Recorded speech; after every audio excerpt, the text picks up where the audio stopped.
C'est pas facile la gestion des symptômes au quotidien. Je suis d'accord. On va regarder ce que les autres patients ont à nous partager sur le sujet. Ah oui, on attend vos retours. Je suis suivie depuis 2 ans au centre de la douleur du CHU de Nantes pour des douleurs neuropathiques dans les jambes. Nous avions d'abord mis en place un traitement médicamenteux, mais celui-ci ne me correspondait pas et ne soulageait pas mes douleurs. Depuis 1 an, nous avons mis en place de la kiné et de la rééducation, et également nous avons mis en place une solution de douleur par les TENS. Le traitement de douleur par les TENS permet d'envoyer une impulsion électrique au cerveau qui va libérer des endorphines et donc chanter la sensation de douleur. Depuis la mise en place des TENS et le kiné, j'ai réduit mes douleurs par 2. Cette année, j'avais envie de partager mon quotidien qui est très positif.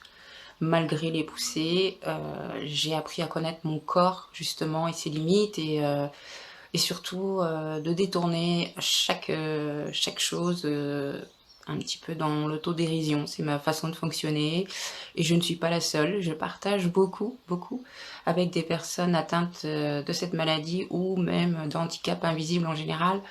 Et il y a des choses qui sont plutôt marrantes. Et c'est ce que je retiens. C'est le plus facile pour moi, en tout cas, pour avancer.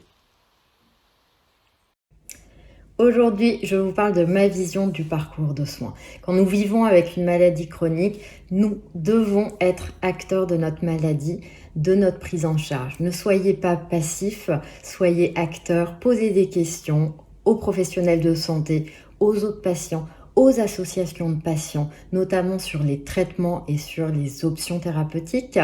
Vous avez votre expérience quotidienne, vos connaissances pratiques, les médecins ont leurs connaissances théoriques. C'est un véritable partenariat.